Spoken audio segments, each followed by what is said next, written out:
Religions are like pure rain, falling on earth and nourishing life. It brings about beautiful flowers, trees, and vegetation. In the same way rain is necessary for life, religion and morality are necessary to maintain peace, serenity, and hope.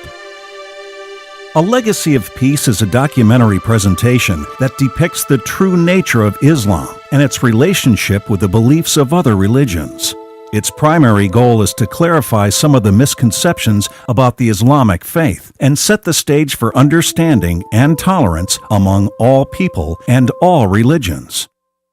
The components of the mission of the Prophet Muhammad, Islam's affirmation of Judaism and Christianity, Muhammad's rational approach to life as a whole will be discussed.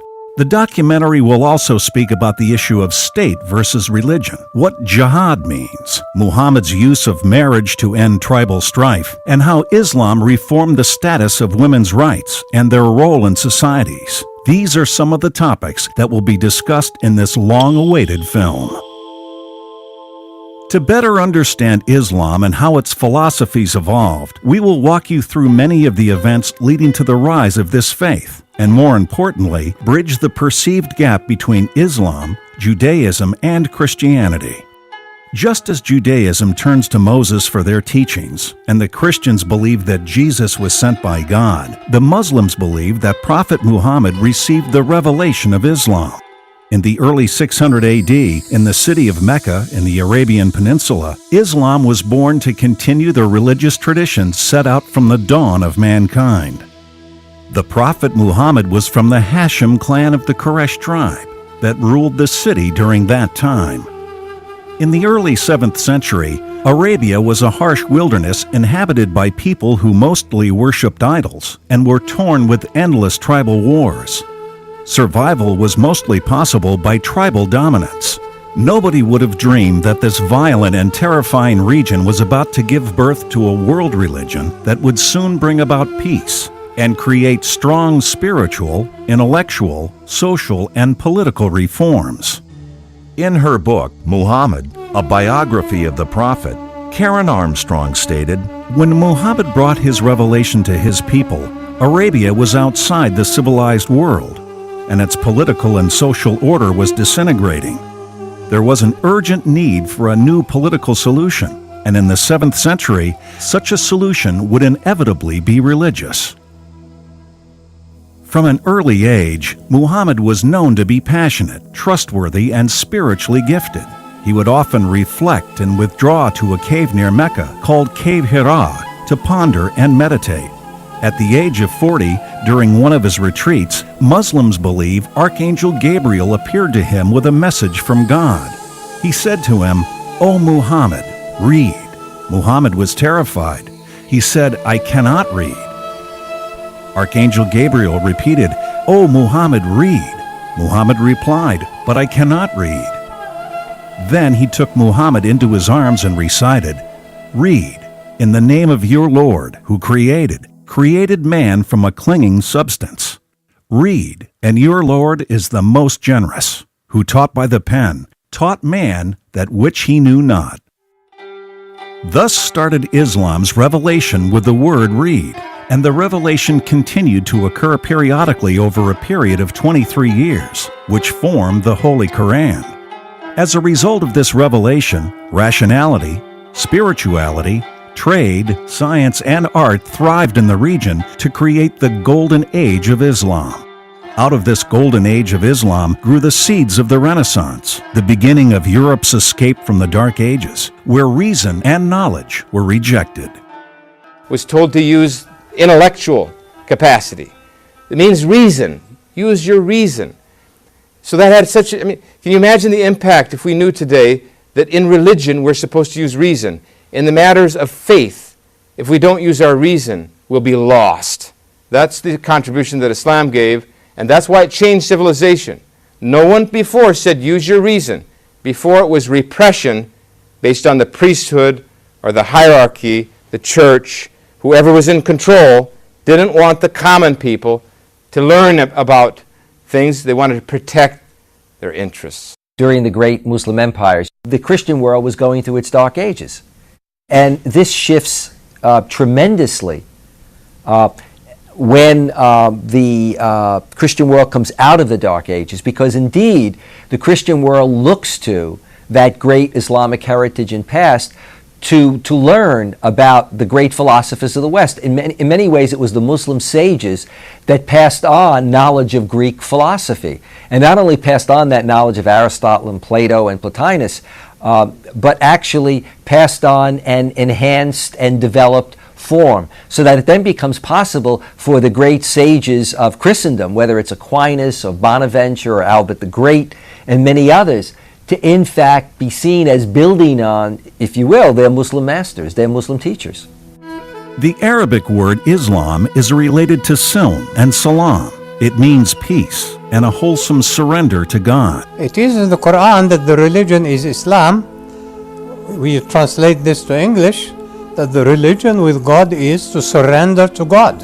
Islam itself means submission to the will of God.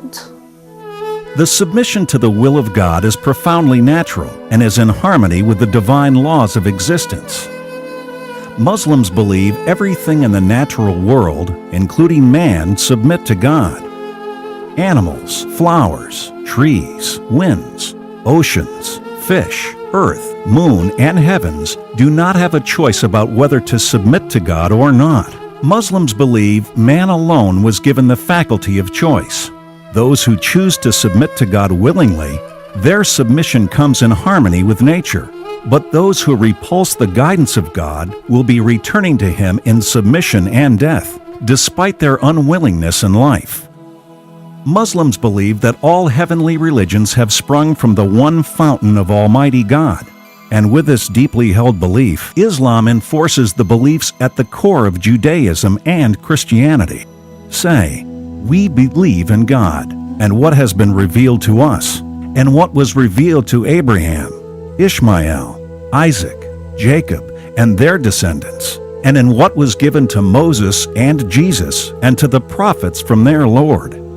We make no distinction between any of them, and we are Muslims, submitting to Him. Quran 384. Islam is the culmination of the Abrahamic religions. I couldn't understand what was connecting us to the Muslims. Why? Explain that to me. لم أكن أحد. We as Muslims and Christians are in one camp. لا نفرق. We do not discriminate between a Muslim and a Christian. النبي جباد. Prophet Muhammad says about the people of the Holy Book that our rights are their rights and our duties and their duties are the same. نحن أبناء. We believe in this case in what Prophet Muhammad says about himself and his brother prophets and messengers. We prophets are brothers. Our religion is one, though our procedural work is diverse. أصل الدين واحد. The source of religion is one. We Muslims consider that Islam is the continuity of the previous Abrahamic religions in this final form of Islam. To Muslims, Muhammad is the last prophet, continuing the message of Moses and Jesus Christ. Muhammad emerges within Islam as the final prophet. His example is such within the Muslim community that popularly he's often referred to as the living Quran. That is, he is the model. His practice, his sunnah, what the prophet said and did. The Arabic word Allah is the proper name for God, Lord of the creation, maker and sustainer of this universe and beyond. I think that there's a great misunderstanding.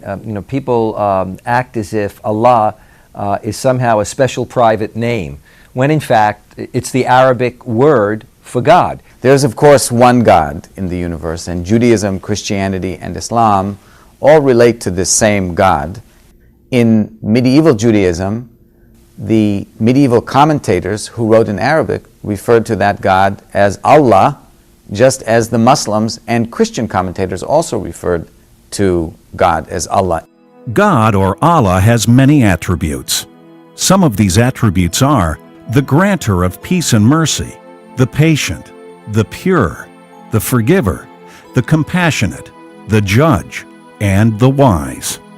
Muslims believe from the unity of God comes the unity of the universe and the unity of religion.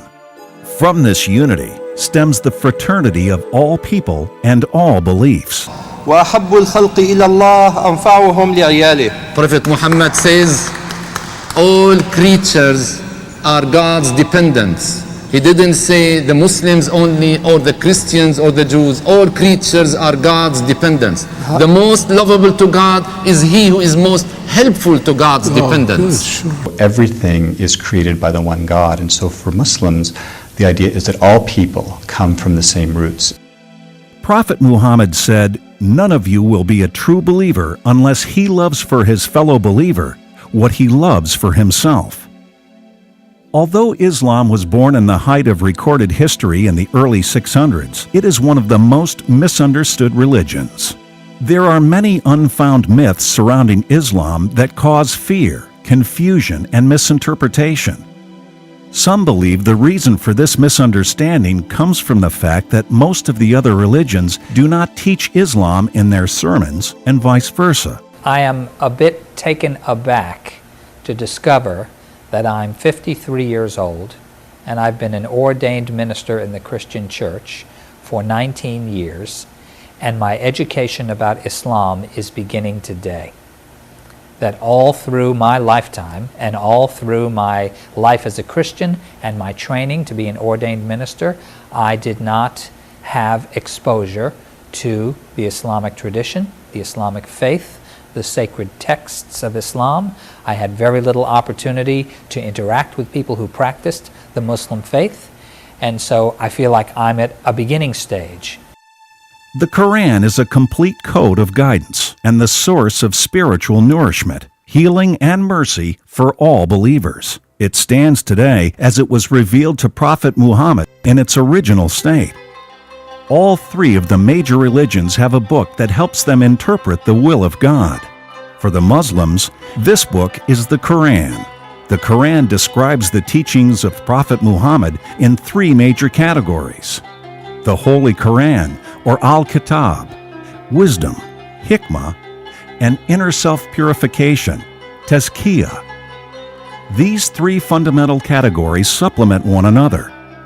The first, Al-Kitab, produces a person with a knowledge that the Prophet wanted to bestow on all Muslims. This knowledge includes the basis of sciences, the fundamentals of Islam, its beliefs, laws, and the stories and lessons from the earlier prophets.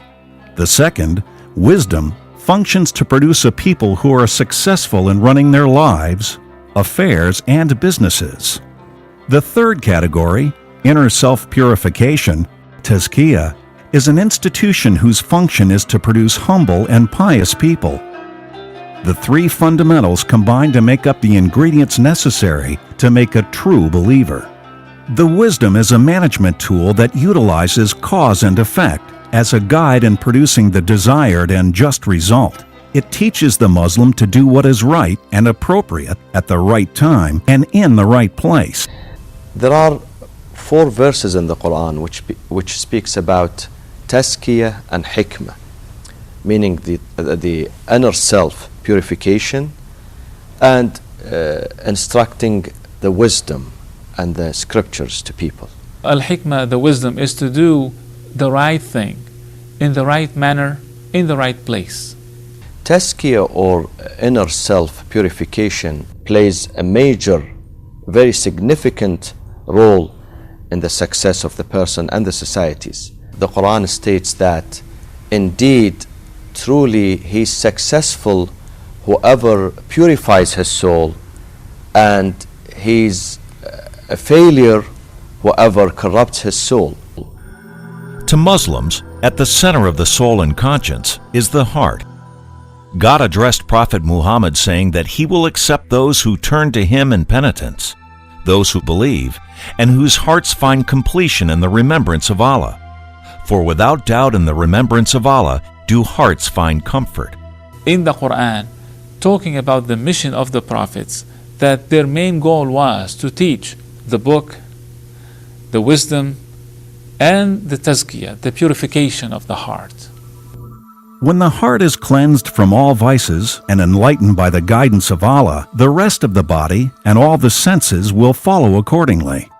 Muslims believe that the faith in the heart wears out just as clothes do, and that dhikr, or the recollection of Allah, renews the faith in the heart. The Prophet said, "Indeed, everything can be polished, and the polish of the hearts is dhikrullah, or the remembrance of Allah." Serenity is a result of contemplation and zikr. If we think from our heart, then our heart becomes our conscience. During the period Muhammad was receiving his revelation on Mount Hira, he started calling his people to worship the one God, Allah, and stop worshiping idols. He was rejected just as Moses and Jesus were during their times. Only a few followed his call. The Prophet and those who did follow him soon became Quraysh's targets of attacks, humiliation, torture, and persecution. Several Muslims were tortured to death. Some of the followers of Muhammad's were slaves and servants who were tortured and killed by their masters. In response to the torture against his followers, Prophet Muhammad did not follow what was common in Arabia, which was to retaliate with violence. Instead, he and some of his companions purchased the servants and slaves and set them free. To further minimize violence in a civilized manner, Prophet Muhammad conducted his meetings with his companions secretly at the house of Ibn al-Arqam. He asked his followers not to openly proclaim their faith while they were amongst the Meccans and the Quraysh tribe. As a result of several pagans' attacks on the Muslims as they performed their prayers at the Kaaba, Prophet Muhammad asked his companions to read their formal prayers silently instead of loudly, so as not to provoke Quraysh and cause violence. The evening and early morning time prayers were kept unchanged, since they are mostly performed in privacy. Some believe that Prophet Muhammad modified the form of worship for the purpose of eliminating hostility and violence. As a sign of reverence for the Prophet's actions, Muslims all over the world perform their noon and afternoon prayers silently. This simple act is substantial proof of Islam's policy of establishing peace and preventing vehement actions. So the Prophet ordered them to recite the Quran silently. This also shows that he was very careful about the sensitivities of the people. For the next few years, the Quraysh tribe intensified their offense against the Muslims. The Prophet feared for the lives of his followers, so he started looking for protection and alliances. The closest to him was the Christian monarch of Abyssinia, King Asmaha Negus. When Muslims were persecuted in Mecca, the Prophet told his followers that here the life is difficult for you, but then in another part, in Africa, in Abyssinia, there is a ruler who is very just. He's a Christian, but he's very just. His name was Najashi or Negos, and the Prophet said, why not migrate there? And you will find fair treatment in his state, in his government. And so many Muslims migrated. Almost 100 people migrated from Mecca to Abyssinia. And very interesting stories are mentioned that when they came there and people of Mecca, they sent some people to pursue them. And they went to the king and they told the king that there are people who ran away, some young people, they ran away from their homes, some slaves who ran away from their masters. We would like that you would send them back. The king said, but I want to hear them. Let them come and speak. And when Muslim speaker spoke on behalf of other Muslims and explained what the message of Islam is, Najashi said, no, you have every right to practice your religion. And he allowed them to live there. And Muslims, they reciprocated with loyalty to that king.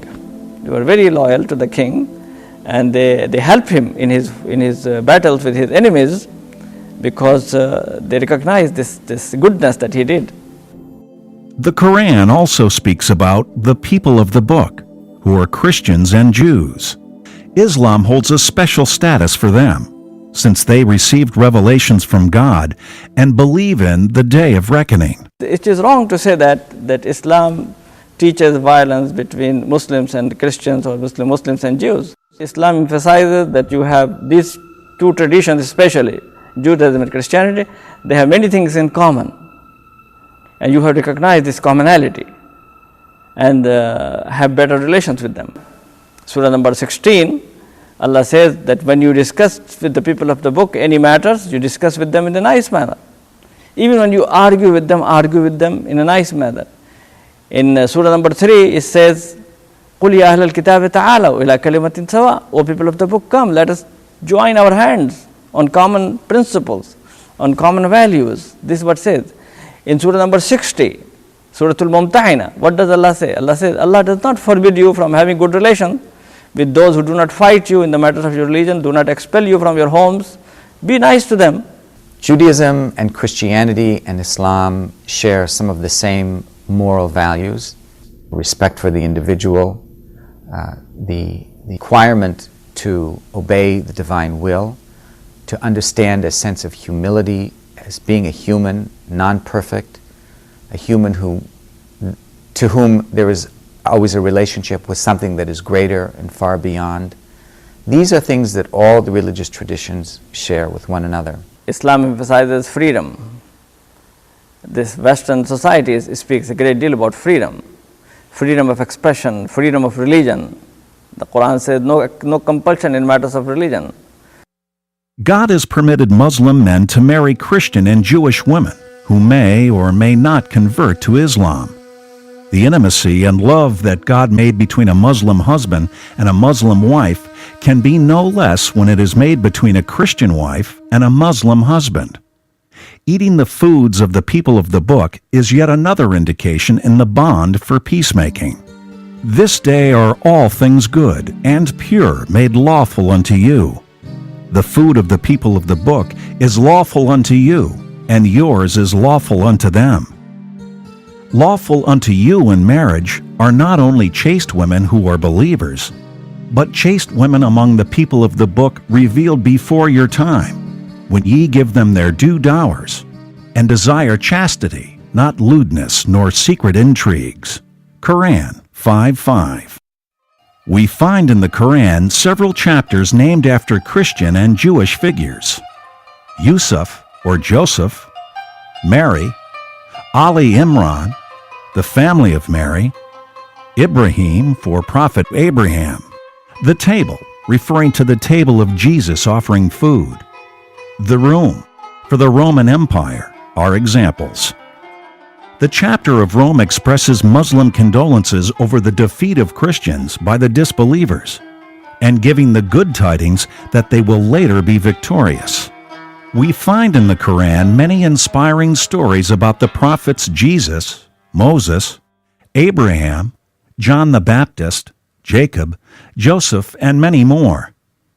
Muslims are inspired by the teachings of these holy prophets, much the same as their inspiration from the Prophet Muhammad. God's omnipotence and might is reflected in miracles such as Virgin Mary giving birth to Jesus.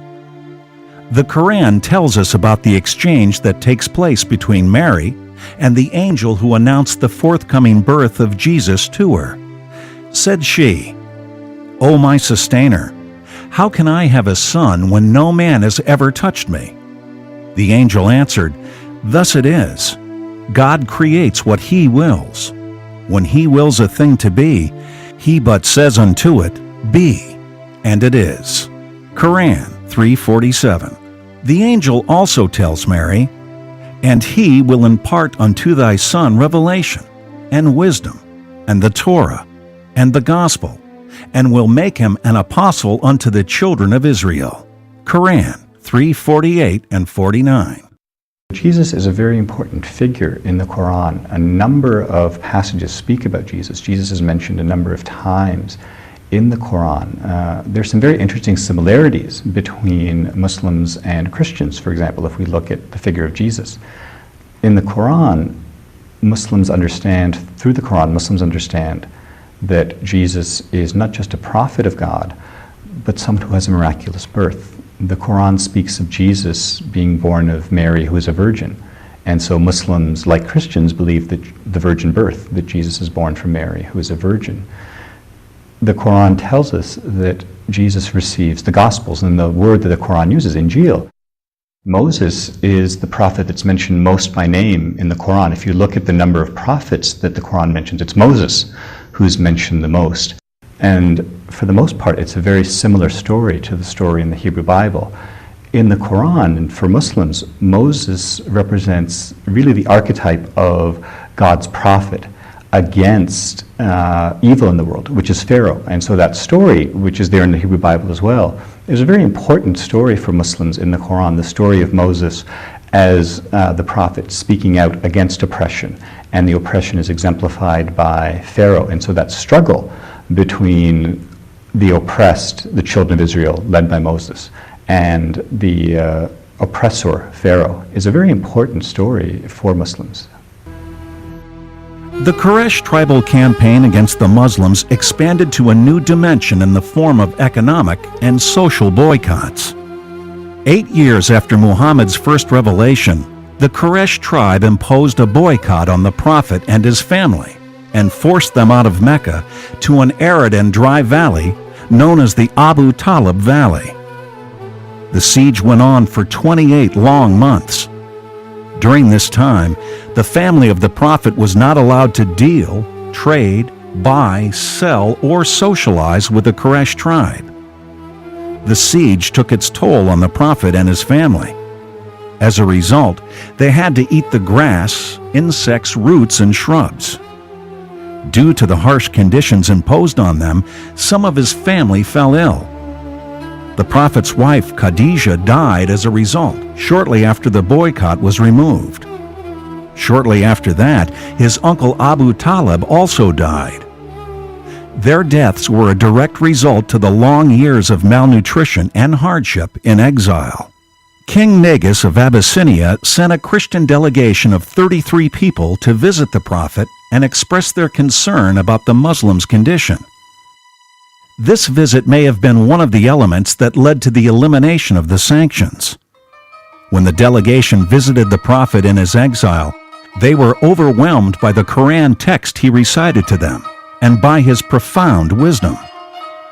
Quraysh tribal leaders, however, insulted the Christian delegation for showing concern and sympathy for the Muslims. The delegation abstained from replying to Quraysh's insult. For this occasion, Allah revealed these verses in Surah 28, verses 52 through 55, which read, "Those to whom we sent the book before this, they do believe in this revelation, and when it is recited to them, they say, 'We believed in it. Indeed, it is the truth from our Lord. Indeed, we have been Muslims bowing to God's will from before this. They will be given their reward twice for what they patiently endured, and because they avert evil with good, and from what we have provided them, they spend. And when they hear ill speech, they turn away from it and say, to us our deeds, and to you yours.'" Quran 28:52 through 55. The visit by the Abyssinian delegates exposed the inhumane treatment the Quraysh tribal leaders imposed on some of their people that they disagreed with. This visit may have awoken the conscience of a few of the Quraysh leaders, who agreed amongst themselves to stop the fool act of the boycott, and planned to call the rest of the people of Quraysh and its leaders into a public meeting at the Kaaba for the purpose of ending the banishment. As a result of this meeting, the ban was removed. The visit of the Christian delegation was indeed a good example of the genuine meaning of faith.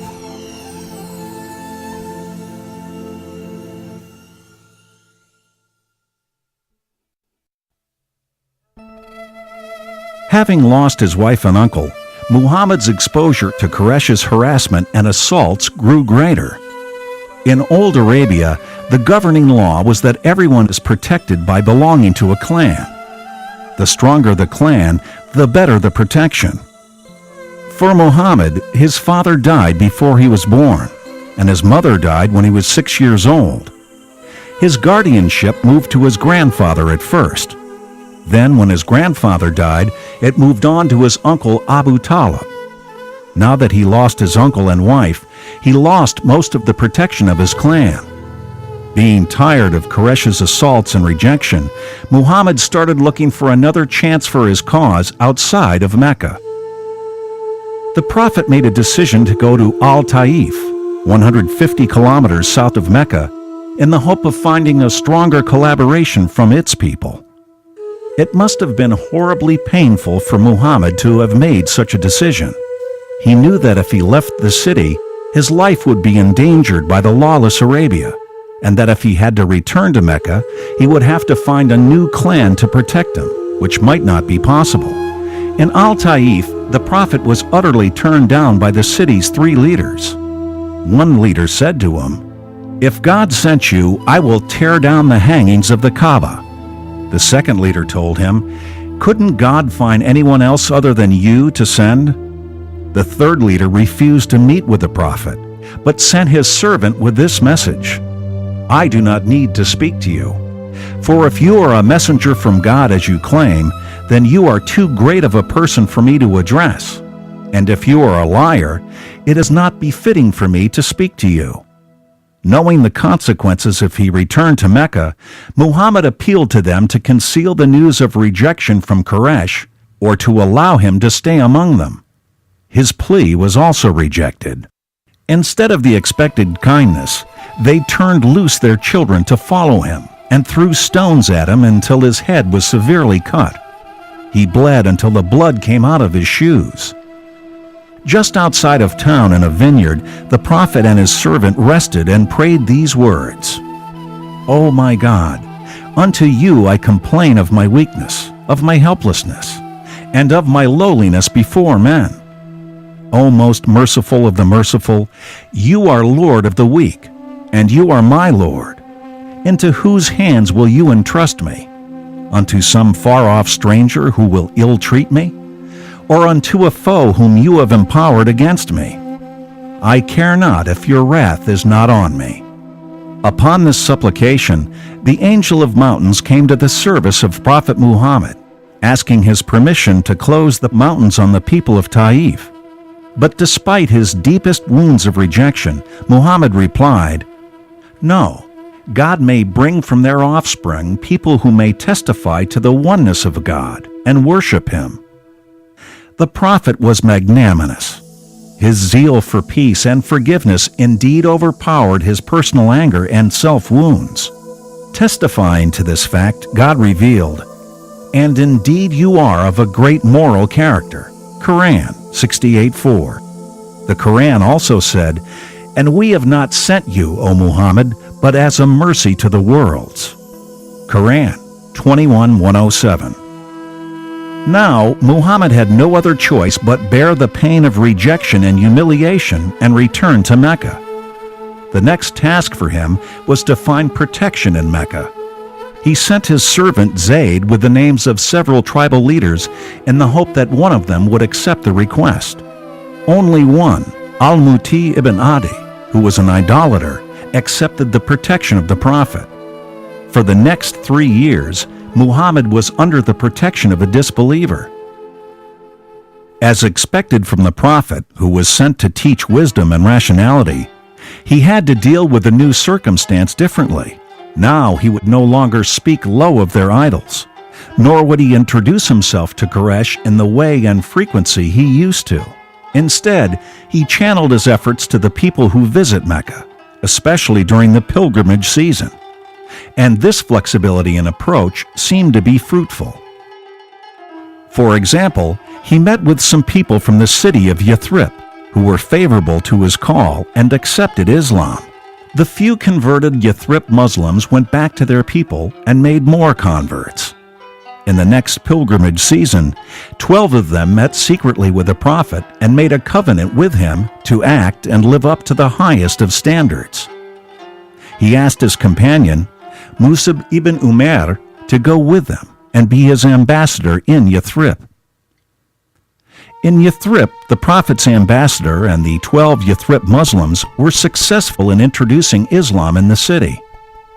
In the next year's pilgrimage to Mecca, 70 Yathrib Muslims met again, secretly with the Prophet, and made a pact with him to live righteously and give him protection.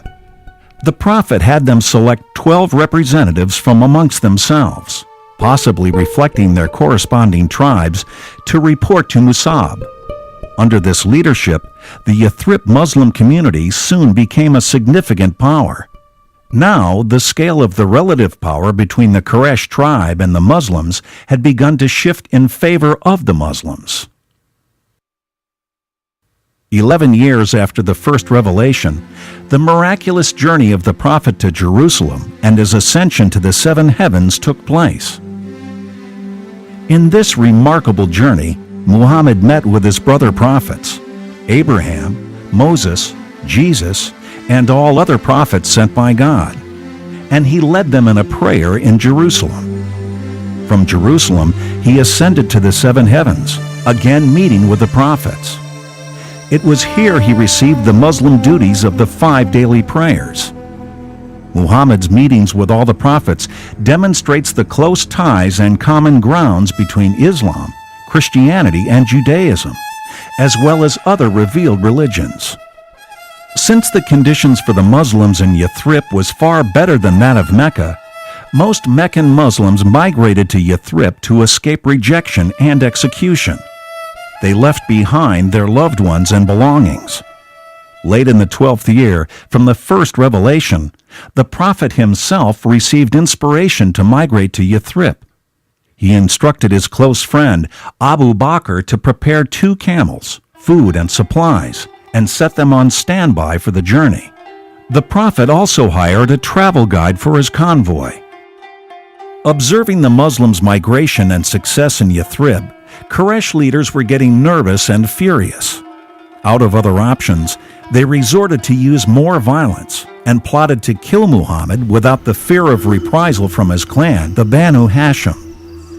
The plot to kill Muhammad was to be carried out by a representative from each of Quraysh's clans, with each plunging his sword into him. In this way, the Prophet's clan would not be able to fight all of the clans of the Quraysh combined.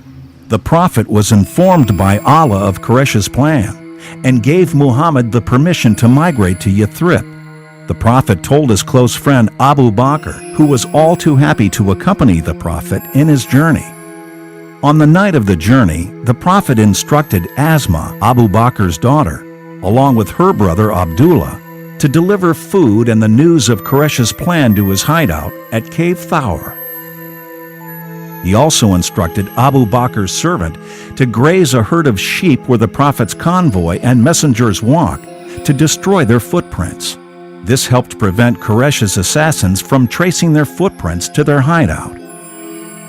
On the night the murderers surrounded the Prophet's house, Ali ibn Abi Talib, the Prophet's cousin, offered to wrap himself in the Prophet's cloak and lay in his bed, knowing that Quraysh will not harm him.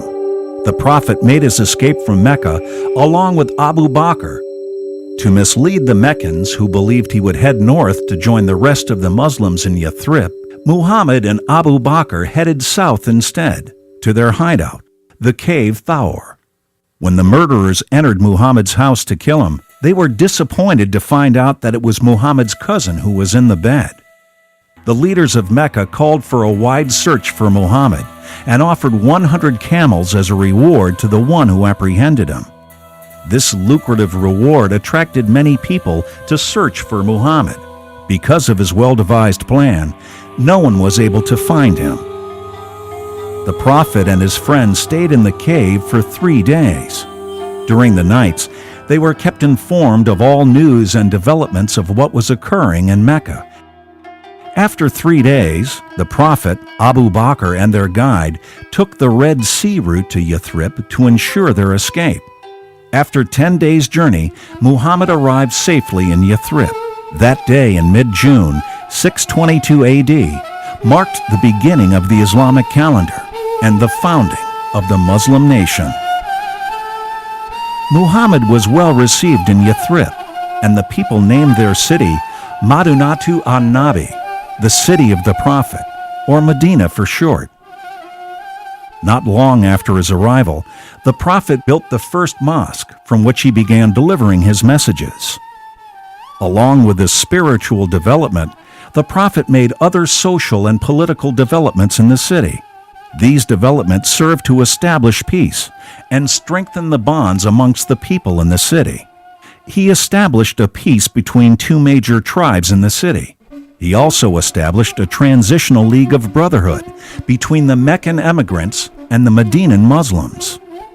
With the 13 Jewish tribes living in Medina, he forged a treaty called the Constitution of Medina, which ensured everyone's freedom and safety, people's political rights, freedom of belief, freedom of enterprise and trade were protected. Also, this constitutional document spelled out individual citizen obligations, sanctity of life, prevention of crime, laws of municipalities, and the dignity and equality of people governed under the law. Prophet Muhammad established a charter or a constitution which clearly established the rights and the duties of non-Muslims, and in particular Jews and Christians within the community. And there was an alliance. There were alliances between Muslims and Christians and alliances between Muslims and Jews. Therefore, the idea that we are all descended from the same Abrahamic religion holds true. The Constitution of Medina really demonstrated the extent to which Medina was not simply a Muslim city or a Muslim community. And that in fact Medina was to be a community that incorporated people of other faiths. Here in Medina, the Prophet was reaching out to the Jews. He was teaching the Muslims and Jews who attended his sermons what was revealed to him from the stories of Moses, Jesus, and other Israelite prophets.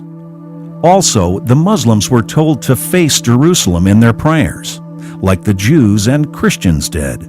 As we also know, early on, the Prophet expected that Jews would, in time, accept the message of Islam. And indeed, the early Muslims faced Jerusalem initially. However, when it became clear that that acceptance wasn't going to come, the Quran revealed to Muhammad that the direction of prayer be changed to Mecca. Regarding Muhammad's grand work in Medina in establishing law and order, Karen Armstrong, in her book, Muhammad, A Biography of the Prophet, stated, "Unlike Christianity, which came to birth under the Roman Empire, where the social and political orders were already established, and Jesus and St. Paul had to mainly worry about the spiritual order, Arabia had no political or social order. Under this constitution, Muslims, Christians, and Jews lived in peace and harmony. It also gave protection to the Jews and Christians who were minorities in the Muslim lands." The Golden Age, particularly in Spain in the medieval period, is a flourishing time, particularly of Jewish and Muslim collaboration. When Jews were able to live and prosper and contribute to the general society when they were a minority living under Islamic regimes. As the new immigrants arrived into Medina, many of them fell ill, having no immunity against the kind of diseases existing there. The Prophet formed a task force and asked them to remove the city's wastes from its streets to a trash dump area called Al-Jufa. He made this prayer, "O Allah, purify Medina and help us move its disposable to Al-Jufa, and cure our sick and make us love it in the same way you made us love Mecca." As a result of this work, a healthier environment for all the citizens was achieved. Another urban task Muslims conducted was improving the water and irrigation systems in Medina. The Prophet, along with the city's water drilling experts, drew up plans for drilling 54 water wells in and around the city. Upon its completion, water for the city and for irrigation was plentiful. The Prophet issued land deeds for improvements to dead land. He said, "Any who improves a dead land, he will have the right to own it." As a result of this work, the agriculture of the city grew and prospered. The third task the Prophet undertook was to light the city streets. Tamim ben al-Azad-Dari had set lamps in the mosque of the Prophet to illuminate it. When the Prophet entered the mosque, he was pleased with what he saw. He asked Tamim to provide lamps for all the city streets in Medina. Upon the completion of this job, the Prophet said, "May Allah enlighten the heart of Tamim ad-Dari, for if I had a daughter, I would have asked her to marry him. From that point on, the city's name took an adjective to become Al-Madina al-Munawwara, or the Enlightened City. The spiritual, political, civic, and social developments of the city should help in understanding why Muslims do not separate religion and state. The question of separation between religion and state relevant to Islam is addressed by Karen Armstrong in her book, Muhammad, A Biography of the Prophet. She states, "In Europe, we have gradually evolved an ideal which separates church and state, and we usually blame Islam for confusing two areas that are essentially distinct. But the Christian experience should not prejudice us against other cultural and religious traditions, which have developed under different conditions." Muslims escaped Mecca before facing extinction, but they would continue to be in mortal danger for the next 5 years in Medina. The Meccans were, in fact, persecuting the Muslims not only when the Muslims were living in Mecca, but then they still were trying at the end of the day to enjoy their pride of place and to, in many ways, marginalize the Medinan community. Islam is a religion of peace, and Muhammad, the Prophet, he tolerated a lot of persecution, abuse, and suffered a lot at the hands of his enemies, and did not want to shed blood or go to war. And God had to tell him to fight those who persecute you. The Prophet had to migrate, leave Mecca and come to Medina. They did not leave him alone there. They kept coming and attacking the city of Medina, one after another. In Muhammad, A Biography of the Prophet, Karen Armstrong states, "It was essential that Muslims display an image of strength and decisiveness if they were to survive the lawless state of Arabia 7th century. In Medina, whenever the Prophet heard that one tribe, urged by Mecca propaganda, was preparing to invade Medinan territory, he would march aggressively to forestall the attack, and the opposition tended to melt away as soon as the Muslims arrived." And so we see a series of battles. In the Battle of Badr, against overwhelming odds, the Muslims win. In the Battle of Uhud, the situation's reversed, and indeed the Prophet is injured. The story of the Battle of the Pact began with the Meccan Quraysh leaders summoning all its confederates, 10,000 people, and marched towards Medina with the intention of finishing off the Muslims. This was a year after the Battle of Uhud. The battle ended peacefully without an actual fight because the Muslims dug a deep ditch between the flatland of Medina and the mountains outside the city. They strategically placed their soldiers on the mountainous side and along this ditch. The Meccans were taken by surprise when they were faced by the ditch and were unable to cross it or penetrate the Muslim defensive lines. After 40 days of siege and attempts to engage the Muslims in a battle, Quraysh soldiers gave up and returned home. Muslims believe their struggle, or jihad, paid off in preventing another bloodbath and a major loss of life. War has to be avoided as much as possible. For this reason, Islam says that you should be strong. If you are strong, your enemies will not attack you. There will be no war. Muhammad sent several expeditions to the rest of the tribal communities of Arabia, announcing their strong presence and making alliances with them before Quraysh did. Although these early battles made a significant psychological outcome, the resulting casualties were quite small. With all three battles combined, casualties from both sides were less than 200 people. While Islam's beginnings were full of troubling times, battles, and hardship, at no time did Muhammad seek to compel followers to the new religion. To Muslims, there is no compulsion in matters of faith. Islam absolutely forbids compelling people, coercing people to accept Islam. La ikraha fid din. Very categorical statement. There is no compulsion allowed in matters of religion. In many other places, the Quran says you cannot compel people to accept the faith. So only convey. In the countries where Islam is spread, you still have Christian groups, Jewish groups, Zoroastrian groups, people of many other faiths. Between the battles for self-preservation against the Quraysh tribes, the way Islam spread throughout history, or some of the more recent events in the world, the Quran is one of the most misinterpreted books of any religion. To interpret the Quran, you need a number of things. First of all, you need a very thorough command of the Arabic language, that for Muslims, the Quran is revealed in Arabic. And just linguistically, understanding the language becomes so important. Then understanding the context. How did this verse, or how did that verse come to be revealed? What was the context in which these verses were revealed? How do these fit into Islamic history and interpretation? It's not that you can interpret the verses totally different from how other people have done that.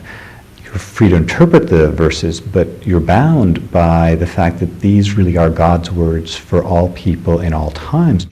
Because Quran is a universal document, it is for all time, for all places, for all people, but it certainly came at a particular time, to a particular person, in a particular language, in particular circumstances. Each text that talks about fighting and violence has to be seen in terms of when was that revealed, in what context did it appear. And therefore, for example, one may see a passage like, slay the unbelievers wherever you find them. Okay. But often, number one, that passage is quoted out of context, and often only the first part of the passage is quoted. In most of these passages, the verse then goes on to say, but should they stop fighting? When they stop fighting, then remember that God is compassionate. One has to stop fighting. And so many of these passages are dealing with instances in which the community is under siege and the community is being told to fight and to fight back, and that the community has the right and duty to do that. But the other thing that's interesting is that at times when it says slay the unbelievers wherever you find them, the unbelievers being referred to are the Meccans. The word jihad denotes physical, moral, spiritual, and intellectual efforts exerted for a particular goal. The very term jihad in Arabic means to strive, to struggle, to exert oneself in the path of God. Jihad fi sabil Allah, struggling in the path of God. Its primary meaning in the Quran means the struggle to realize God's will. A Muslim is one who submits, one who follows God's will. And so in many ways, it indicates what every believer has to do. Every believer, whether Muslim, Jew, Christian, etc., struggles in this world to be good, to be moral, to live up to one's faith. And that's the primary meaning of jihad. The Quran teaches that war and bloodshed is always abominable. Diplomacy and reconciliation are divine mechanisms to restoring peace, security, and hope. Violence is to be avoided as much as possible. It is something which is evil, which is bad. When the Muslim state was strong enough to defend themselves and were no longer afraid for their lives, they pursued reconciliation with the Meccans. For example, during the 6th year from his migration to Medina, the Prophet, with 1,400 people, peacefully moved toward Mecca to conduct the ritual of the Lesser Pilgrimage.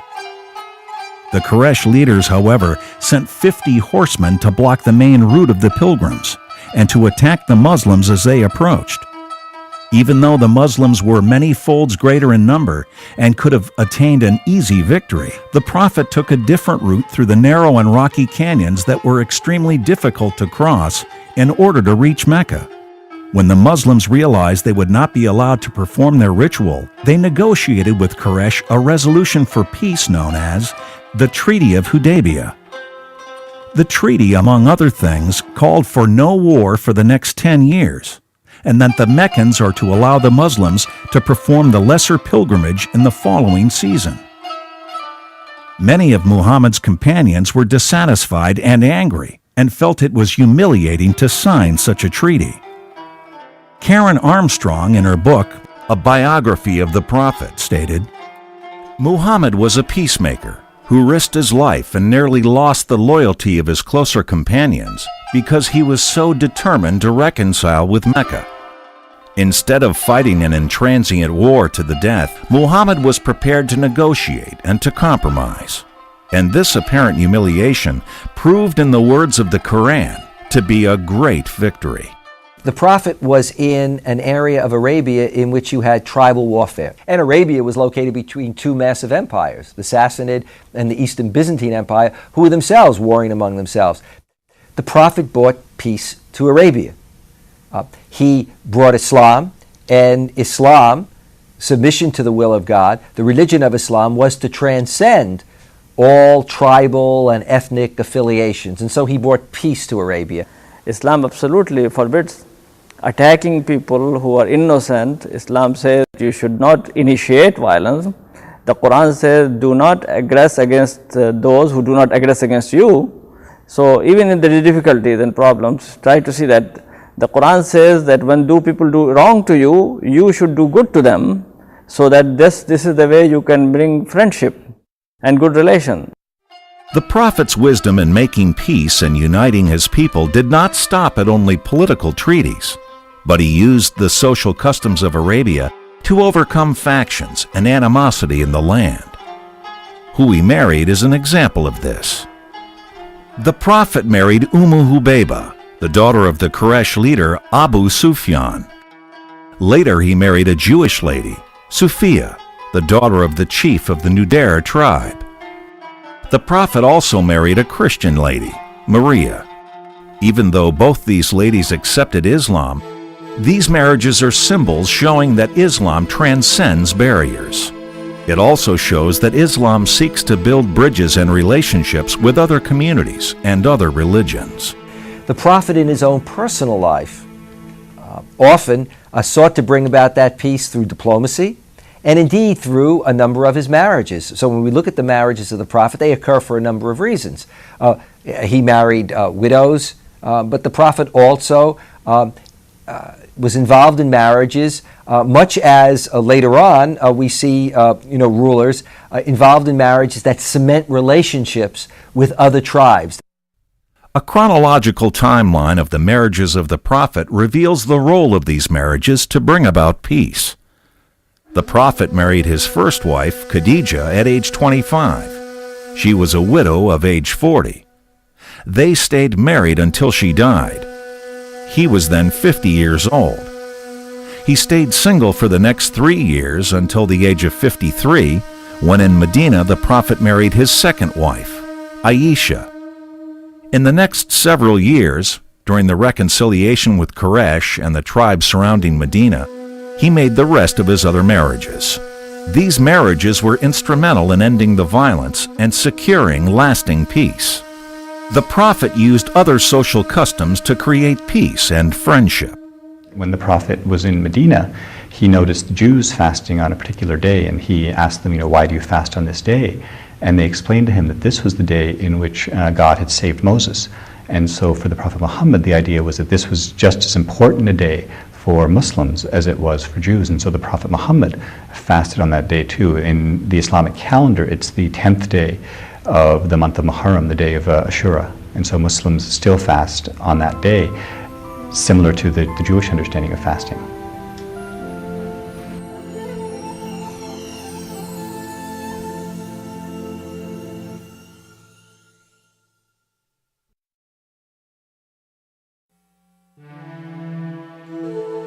Muhammad encouraged Muslims to create social bonds through their work within their communities.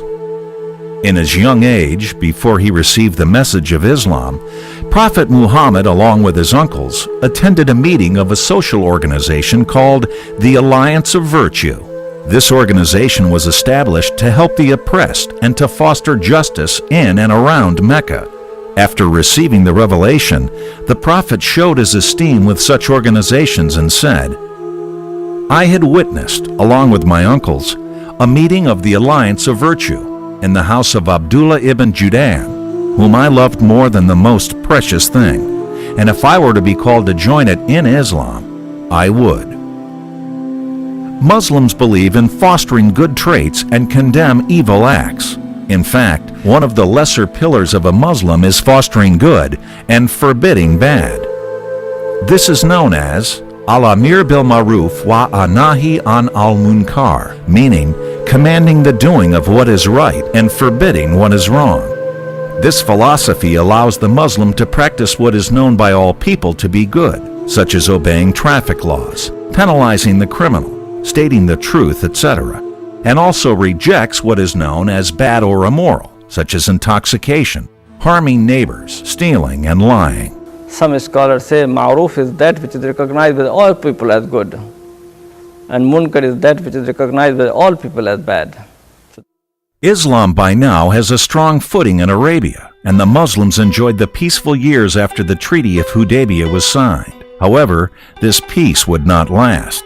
2 years after the Treaty of Hudaybiyah was enacted, one of the Quraysh tribes breached it, attacking and killing 20 people from a tribe from the Muslims' camp.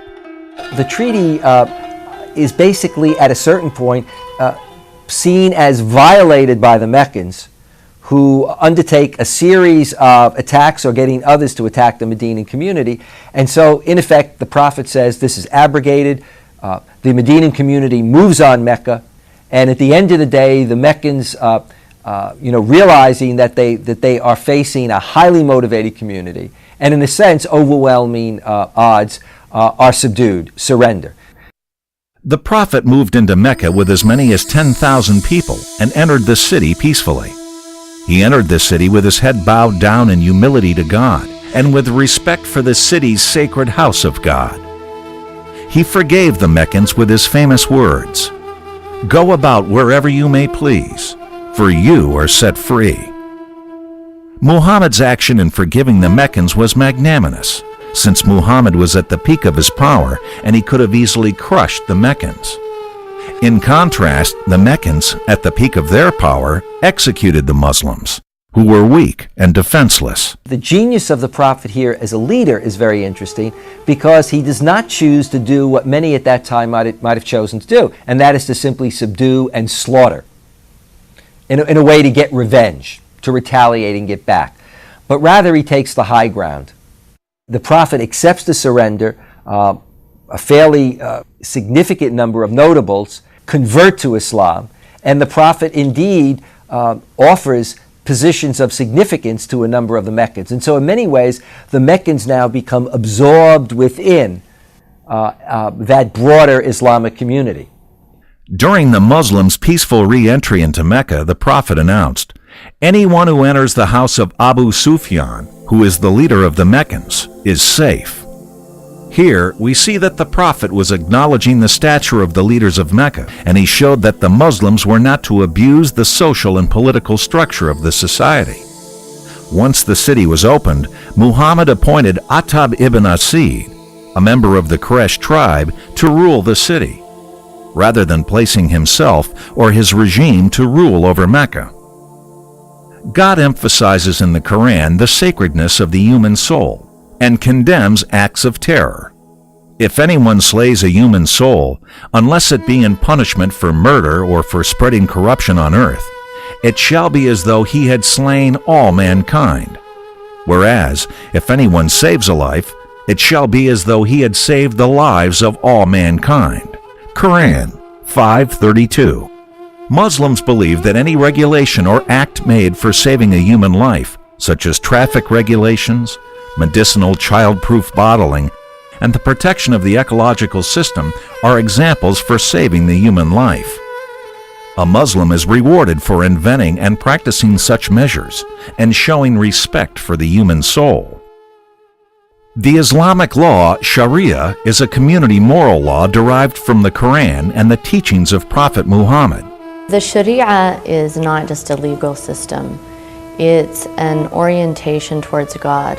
Literally, Sharia means the path to the watering hole, which means that by taking certain actions, we can come closer to the source of divine goodness and justice. So that includes not only creating laws in society like criminal laws and contract laws, but also forming our family life, our community life, looking at our relationship with our neighbors. One interesting thing about Islamic law is that Muslims have moral and legal obligations to their neighbors. It's impermissible for a Muslim to go to sleep while his or her neighbor is hungry. Your neighbor in Islamic law has a right to come and demand, in fact, food from you if they're in need. So that idea that the legal system is a way to create a sense of community, a sense of responsibility, beyond the individual, although of course individual rights are also protected. The Sharia is built around the protection of 5 vital elements. There are 5 important things in Islam that must be very strictly protected. The blood of the people, the life of the people, their property, their religion, their honor, which is related to family, related to themselves, no defamation, no gossip, no spread of rumors against somebody, all of these things. And then people's mind, through their understanding, their knowledge, all of these things, they have to be protected. Muslims believe that the severity of punishment for certain crimes in the Islamic law is for deterrent purposes. The Quran says that in the punishments of retribution, that there is life for people, meaning that some crimes, if they become widespread in a society, can cause great damage. Not only can individuals be harmed, but people will feel insecure. They won't be able to live a normal life in society. It has been proven that people are less likely to commit unlawful violations so long as the penalty is stiff. For example, in California, a traffic citation point in 2004 requires 18 months to be removed off a violator's record, versus 6 months requirement in the mid-1970s. Similarly, the level of intoxicant found in a drunk driving citation was lowered to 0.08 in the early part of 2000 from 0.12 in the mid-1970s. To Muslims, avoiding punishment is part of the judicial system. The Prophet teaches jurists to avoid the punishment by any suspicions. The Islamic law also offers an alternative for capital punishment by means of pardon or monetary compensation. If someone commits a deliberate act of murder in an Islamic legal system, the family of the victim has the right to forgive that person. They also have the right to demand punishment, or they can ask for compensation. And the Quran states that it's preferable for the people to forgive. Why is that? Because forgiveness itself is an act it frees the people who have been harmed from a sense of anger, a sense of victimization. It empowers them to have some control over the situation by giving that act of forgiveness. The Quran emphasizes peaceful dialogue. Invite all to the way of your Lord with wisdom and beautiful preaching, and discuss with them in ways that are the best and most gracious. Quran 16:125. Say, O people of the book, come to common terms as between you and us, that we worship none but God, that we associate no partners with him, that we erect not from among ourselves lords and patrons other than God. If then they turn back, say, bear witness that we are at least Muslims, bowing to God's will. Quran 364. A delegation from Najran, which is a city in the southern part of the Arabian Peninsula, came all the way to meet with the Prophet and to explore his idea and his belief about Jesus Christ and Christianity. They would come and enter the city of Medina, and there the Prophet would receive them in his own mosque, the place of worship, and he will give them permission to offer their prayers in their own way, and then he will sit with them and speak to them and dialogue with them, and this lasts for 3 days. At the end of the visit, the Christian delegation declined the Prophet's invitation to accept Islam. The Prophet accepted their decision and gave them a letter assuring their freedom of worship and safety. Here is a part of his letter. Najran is under the protection of God and his Prophet. Najran's homes, churches, monks, priests, and their present and absent and alliance shall be safe. We have numerous examples of not only the Prophet, but his successors, the caliphs who came after him. They would talk and dialogue and sit in long sessions of discussion with the non-Muslims, with Jews and Christians. Muslims believe in the fraternity of all people.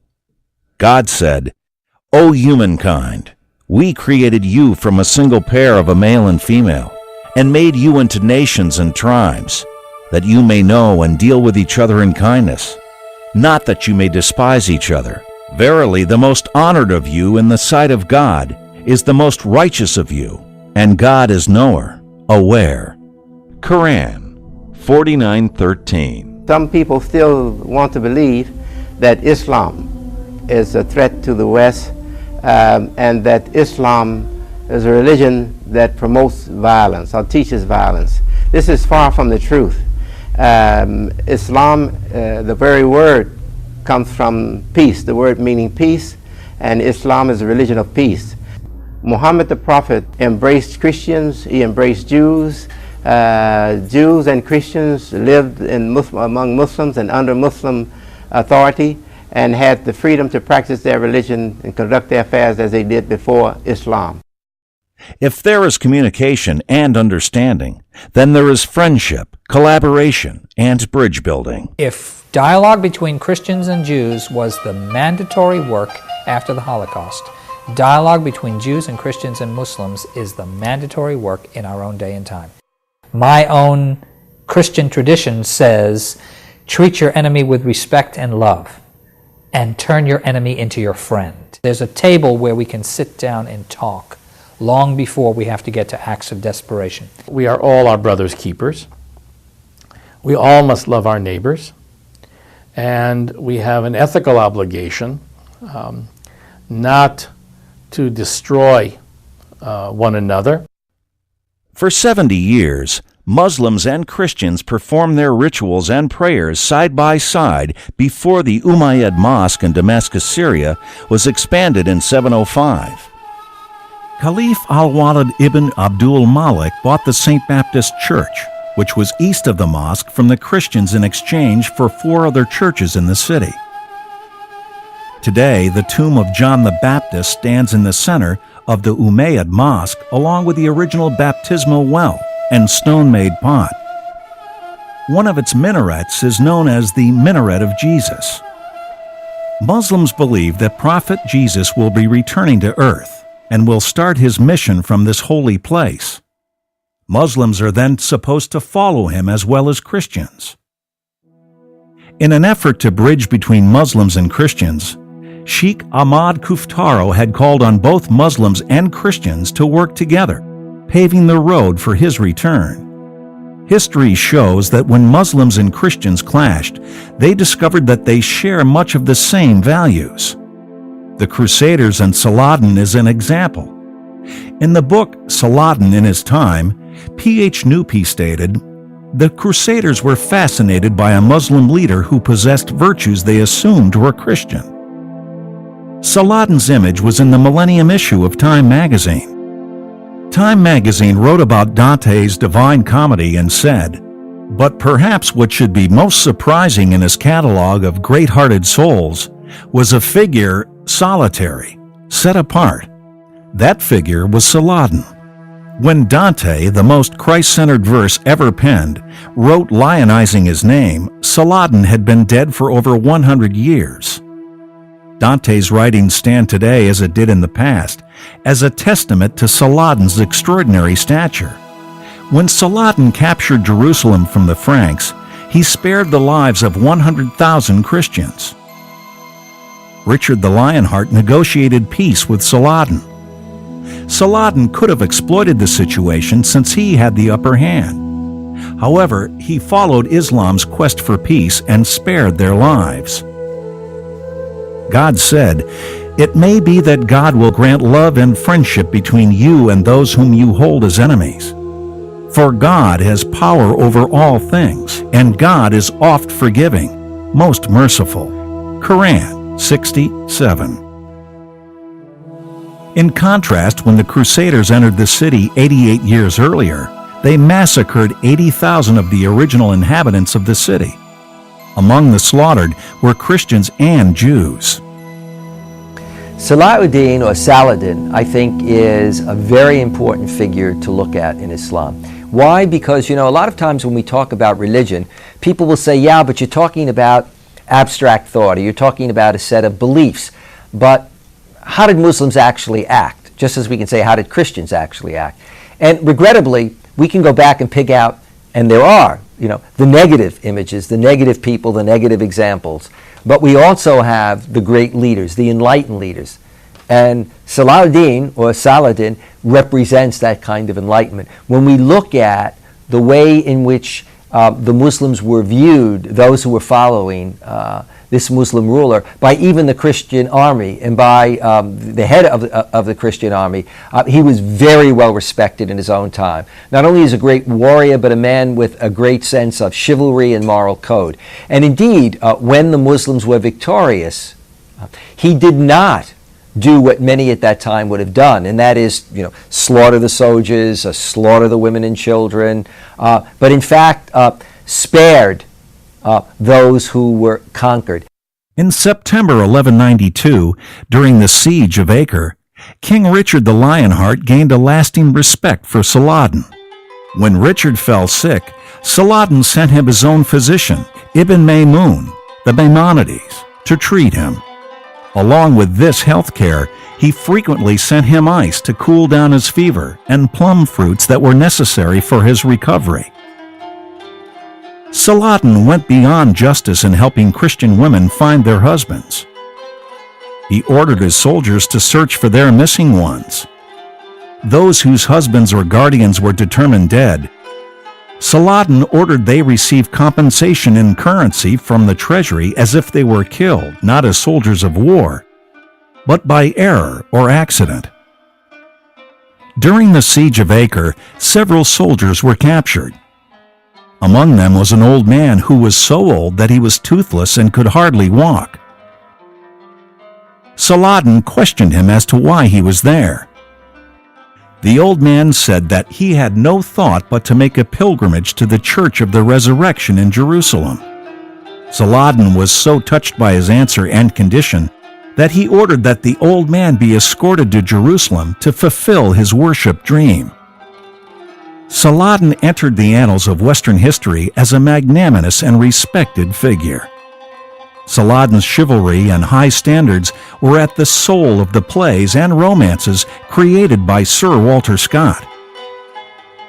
The French historian René Grousset wrote this about Saladin's character. It is equally true that his generosity, his piety, devoid of fanaticism, that flower of liberality and courtesy which had been the model of our old chroniclers, won him no less popularity in Frankish Syria than in the lands of Islam.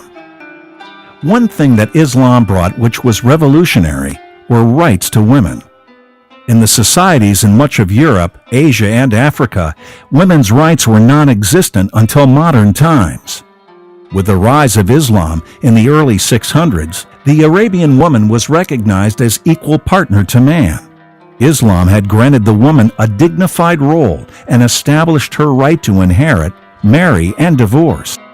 Prophet Muhammad said, "Women are the partners of men." In the days before the Prophet, men were really looking for virgins to marry. When a woman was married, she couldn't remarry. Once she had been divorced or once her husband had died, she was left unable to marry again.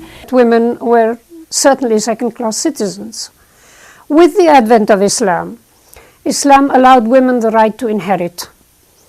It gave women the right to their own earnings, and it gave women the rights to accept a marriage, not have it imposed on them, and the right to request a divorce when they want it.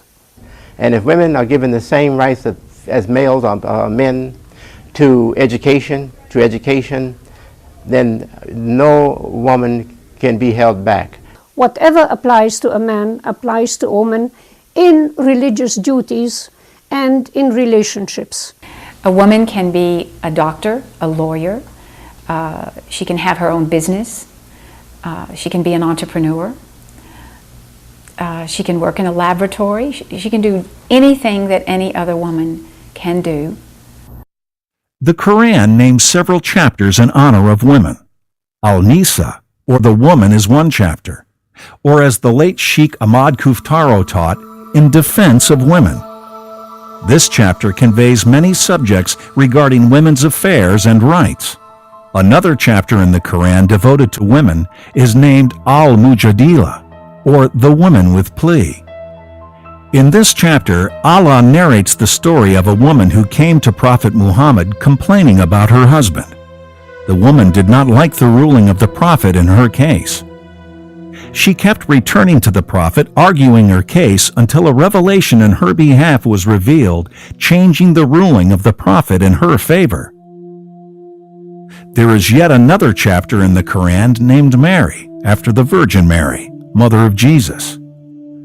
These chapters constitute a giant step in the liberation of women from the earlier beliefs of superstition. Men shall have a share of what their parents and kinsmen leave. Women shall have a share of what their parents and kinsmen leave. Whether it be little or much, it is legally theirs. Quran 4:7. Prophet Muhammad said, "Only a man of noble character will honor women, and only a low, vile man will dishonor them."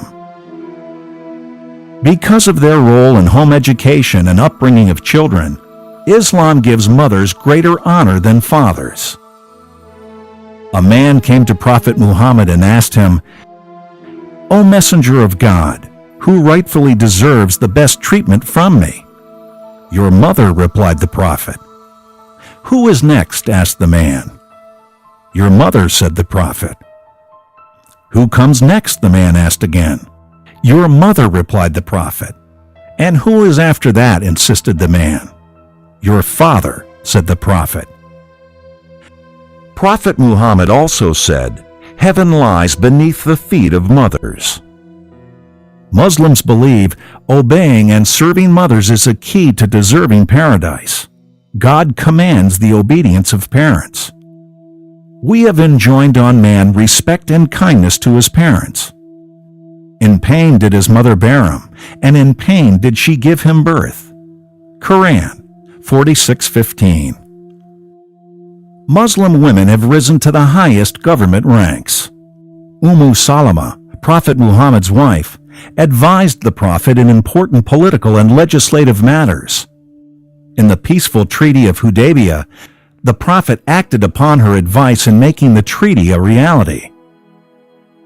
Mrs. Benazir Bhutto was the Prime Minister of Pakistan. Mrs. Megawati Sukarnoputri is the 5th President of Indonesia. Bangladesh had as its Prime Minister Mrs. Hasina Wajid, and the 2nd Vice President of Iran is Ibtikhar Masumi. While women should be responsible for raising the family, Islam teaches that the man should be responsible for the well-being of the family. These duties are based upon only on his physical ability of management and livelihood, not on superiority because he is a man. Women shall with justice have rights similar to those exercised against them, although men have a degree and responsibility above women. Allah is mighty and wise. Quran 2:228. Just like a pilot is responsible before the law for the safety of an airplane and the passengers, the man is given the responsibility of his family before God.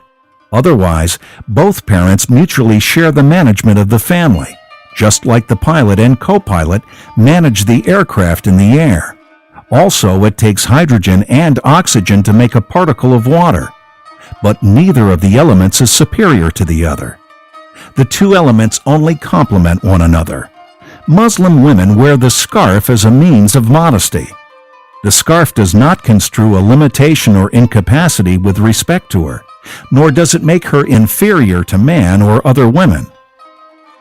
In the centuries before Islam, a man could have as many wives as he chose. Islam limited polygamy to 4 wives. To prescribe only 4 wives is a limitation, not a license. Unless the man is able to support and deal justly with all of his wives, he should remain monogamous. Many believe that polygamy is a means of social and financial assistance available for the unfortunate women. Similar to the financial assistance programs provided for single mothers by a particular state, Polygamy serves not only as a financial aid, but psychological and intimate as well.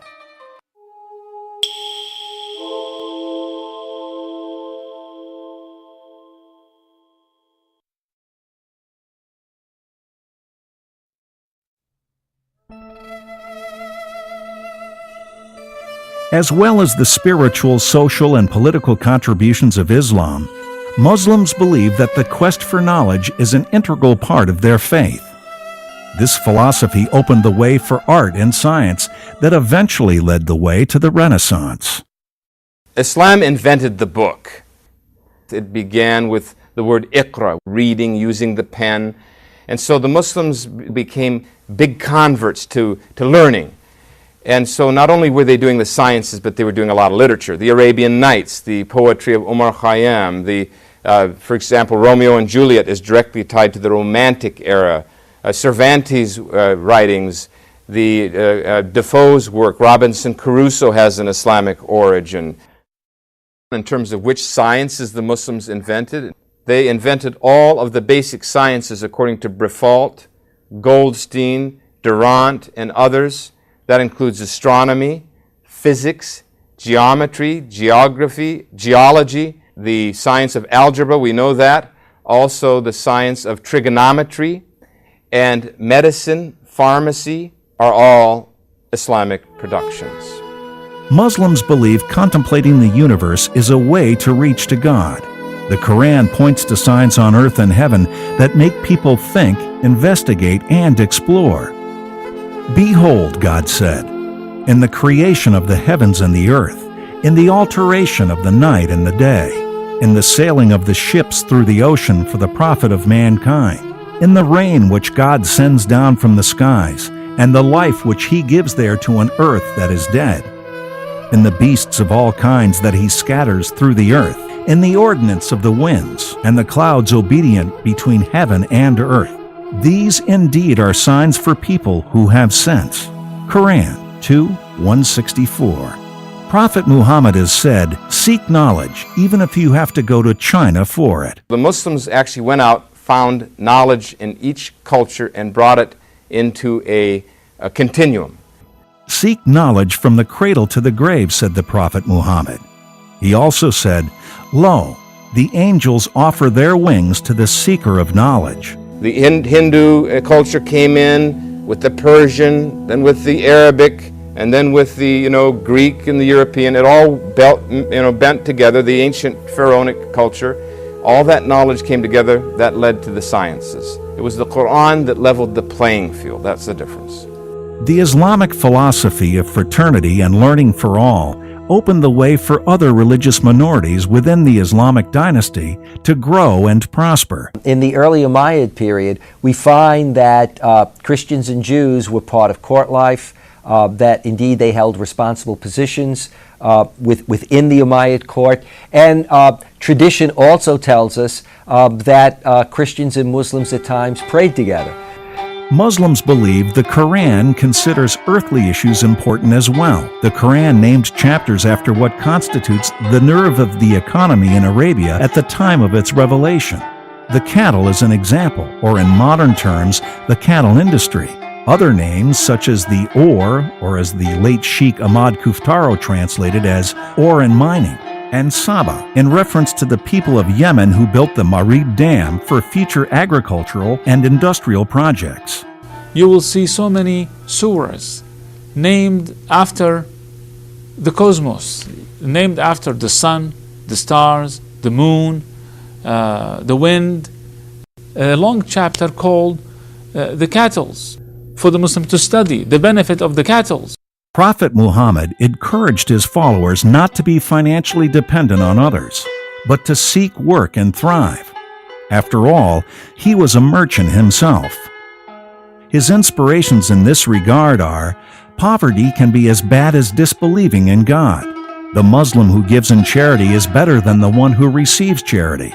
And he used to make this prayer, our Lord, help us achieve prosperity in this life and in the hereafter. Prophet Muhammad, peace be upon him, says, when the person dies, all of his actions will stop. except three things will continue after death. Number one, righteous son who prays for his father or his mother. Number two, a continuous charity. Number three, a useful knowledge. The Muslims' day was highly dependent on time, since their prayers are at specific times during the day. As a direct act of faith, Muslims invented the clock. There were clocks in the Persian Empire, in the ancient Greek Empire, and there were sundials. But in terms of a clock, the kind that we have today, that's Islamic. The pendulum was invented by Ibn Yunus in Egypt in the 12th century, who then regulated it for its use in clocks.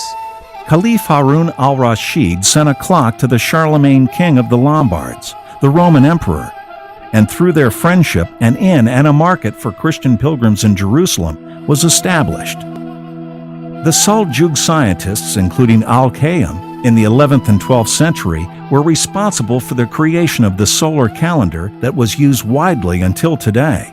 Muslim astronomers also devised a more popular calendar for the farmers, known in the West as the Calendar of the Cordoba, which served as the model for the modern Farmer's Almanac. In fact, the word almanac is from the Arabic word al-manakh, meaning the climate. This evidence reveals the influence of the Islamic world on the West in the keeping of time. Muslims founded the world's greatest trade route that spread from China and Central Asia to Baghdad, sometimes known to historians as the Golden Web. This was one of the most lucrative trade routes that existed during that time. It allowed gigantic trains of over 60,000 people and as many animals to travel on a regular basis from the great cities of China and Central Asia to Baghdad. From Baghdad, some of the goods would then be shipped on to other destinations, including Constantinople in Eastern Europe, Yemen, North Africa, and South Asia. The influence of Muslim trading was felt on the southern fringes of Europe along the Mediterranean Sea, in southern France, and on the coasts of Italy, Sicily, and North Africa. Never before Islam had so many people spread over a territory that made such a large range of products available to the consumer. What Islam did was it opened up the trade routes, both the caravans and through shipping. Spices were traded, and it also opened up Europe. Europe was based on a bland diet and didn't know anything about any spices until its contact with the Muslims of Sicily, of the Boot of Italy, and of Spain. So they got a taste for ginger and cinnamon and nutmeg, and even some of the teas that have come through. They got the taste for citrus, which was grown in that area. They got the taste for exotic vegetables like spinach and artichokes and strawberries, and of course things like eggplant and so forth, melons, all came through Islamic trade with Europe. Coins are found in the tip of Scandinavia and in Iceland from the 9th century of Baghdad. That got there by shipping. Islamic shipbuilding techniques were unparalleled anywhere in the world during that time. The Muslims actually took the techniques that the Indians and the Chinese used and modified them. They created the first rudder. They created the lateen sail, modifying that to be a more productive sail. They created the first compass. The Chinese made the magnetic needle but didn't use it in navigation. The Muslims created it for navigation. Drugs were manufactured by the Muslims and shipped all the way to Scandinavia, all the way to South Africa, all the way to China. So they created an industry of drug manufacture. To overcome the difficulties while traveling over the vast distances between cities and territories throughout the trade routes, not to mention the annual Muslim pilgrimage to Mecca, the natural course was for the invention of geography and map-making. Muslims excelled in geography in order to travel around natural barriers. Columbus's voyage was made up of navigators, sails, and maps that were of Islamic origin. The maps that were used were copies from Al-Idris's original maps. According to Cetalot, Al-Idrisi was a resident at the court of the Christian king Roger II of Sicily during the middle of the 12th century. He was a highly dedicated scholar and wrote a huge encyclopedia. He was paid by King Roger the weight of his map in solid silver. Everything that Columbus did was 50% Islamic. So even until the 1500s, after the Americas were discovered, the European map industry was based on copying Ottoman maps and Islamic maps. The lateen sail was taken by the Europeans and developed by the Spanish and Portuguese between 1440 and 1490. The word admiral came from the Arabic words Amir al-Bahar, or the Prince of the Sea. Similarly, the English word chemistry, sherbet, soda, coffee, jar, mirror, carrack, benzene, zero, monsoon, and genie all came from Arabic. The adventurous legends of the Arabian Nights, Aladdin, Sinbad the Sailor, and Ali Baba from the 7th to the 12th century are a direct reflection of the enormous culture of trade of the Golden Web and Islamic maritime. Because of the different money used in each region of the Golden Web and beyond, Muslims invented the check and the banking institutions in order to achieve a unified method of payment. The check is the most common tool of trade and commerce in the world today. The word check came from the Arabic word sak. A check would be issued in Baghdad for a particular commodity, and it would be cashed elsewhere in Indonesia, Yemen, India, or Europe. The development of partnerships and joint stock companies was another direct outcome of this financial invention of the check. Examples from the 9th and 10th centuries were the partnerships between the Muslims of Damascus, Syria, and Christian merchants of Italy. Ibn al-Haq, in the Book of Roots and Kingdoms, cited some private accounts in North Africa of an astonishing 400,000 dinars for precious metals exported from the Senegal. Baghdad was known as the source of wisdom. Scholars, Muslim, Christian, Buddhist, atheist, believer, they all came and converged on Baghdad to learn the sciences. Muslims brought to Spain the concept of municipal administration and measures of control of commerce. Today, we find many English words reflecting the economic and commerce influence of Islam on Europe.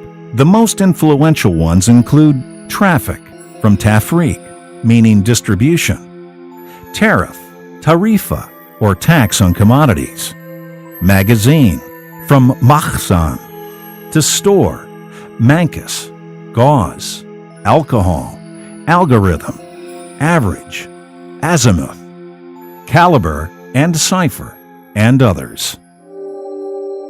The Greek method of acquiring scientific knowledge was mainly speculative. Science as such could make little headway. The Muslims, who were more realistic and practical in their approach, adopted the experimental method. The scientific method was developed in the Islamic Empire in the 8th, 9th, and 10th centuries in detail by Islamic scientists and published in their books. They were the first to use deductive reasoning, the first to do precise scientific experiments, the originators of the original scientific textbooks, and they produced the first scientific, well-controlled trials, both in medicine with animals and humans, and in physics and astronomy, as well as in other fields. Some of the sciences developed by the Muslims were a direct result from the need of fulfilling their spiritual duties. Performing formal prayers, for example, Muslims face Kaaba, the house of worship built in Mecca by Prophet Abraham. This direction to Kaaba is called Qibla. Al-Biruni established longitudinal and latitudinal global lines for the Qibla in the 10th century. In order to find Qibla from any part of the globe, Muslims invented the compass and developed the sciences of geography and geometry. In 803 AD, Caliph Mamun's quest for knowledge led him to the opening of a special academy in Baghdad, the House of Wisdom. Its purpose was to translate the Greek documents into Arabic and further develop them into a science. He appointed a Christian, Hunayn ibn Ishaq, as the head of the academy. Caliph Mamun used to pay the weight in gold of a book to be translated. If there was a good Greek book, a good Syriac book, it wasn't going to rot anymore in the monastery. The incentive was, if it's 50 pounds, you get 50 pounds of gold. Yeah, that turned some people on. And Christians and Jews and Muslims did the translations. As well as the founding of the House of Wisdom in Baghdad, Caliph al-Ma'mun commissioned a staff of astronomers to test the findings of Ptolemy, the ancient Greek astronomer. He built an observatory in Al-Mosul, Iraq. One of the observatory staff was Al-Farghani. In 830 AD, he published texts that served as the authority for astronomy in Europe and Asia for nearly 700 years. According to Gerard de Vaucouleurs in his book Discovery of the Universe, Al-Battani was a great astronomer and mathematician. He published an original Almagest and developed the science of trigonometry and introduced the sign. He also discovered the inequality in the moon's motion known as variation. He made new observations for the sun's position and improved the value of the tropical year, rectified Ptolemy's precession constant, and measured the obliquity of the ecliptic more accurately. Until the 12th century, Ibn Tufayl, Ibn Rushd, and Maimonides revolted against the Ptolemaic theory of homocentric model that the planets rotate around with the Earth as the center rather than the sun. Judd G.A. in the book History of Civilization regarded Al-Jabr ibn Hayyan as the father of chemistry. He discovered as many as 19 elements and is credited with correct measurements of specific weights in the periodic table for these elements. He perfected chemical processes such as distillation, crystallization, and sublimation. He was the first to distill vinegar into acetic acid. He introduced the relative solubility and insolubility of substance in solutions, and was the first to use glass tubes and bottles on a large scale. The famed physician Ar-Razi was also a chemist. He wrote the book Sir al-Asrar, The Secret of Secrets, which revealed much of the properties, colors, and types of minerals and mineralogy discovered by all previous civilizations. This book was the first example of a chemistry lab manual. The chemicals he experimented with included nitric and sulfuric acid. His laboratory included burners, water baths, a hearth, a kiln, bellows, filters, ceramic dishes, flasks, and vials. All these devices are part of the modern lab. 4 centuries later, in the 13th century, Roger Bacon translated The Secret of Secrets into Latin with the title Secretum Secretum. One of the greatest contributions to science Muslims made to the world is the creation of mathematical science. Algebra, geometry, algorithm, and arithmetic are at the heart of every scientific and social aspect of life. Zero was used by the Hindu mathematicians for commerce, but not for algebra, not for surveying and for science. And it was the Muslims of the 9th century, Abul Wafa, Al-Khwarizmi, and others, who actually turned algebra into a science, added the zero, later on added decimals. They actually turned it into a science. The word algebra from Al-Jabr, the word arithmetic originates from Al-Khwarizmi, so does the word logarithm. There is hardly a single device, business entity, industry, or architecture built without the Arabic numerals, the decimal point, the sine and cosine, the ruler and the compass, all of which are Islamic inventions. True, systematic, easy to understand geometry is partly Greek, partly Phoenician, partly Egyptian, but as a science, it's Islamic. Ibn al-Haytham, who was also a physicist and astronomer, used his math genius for the development of optics.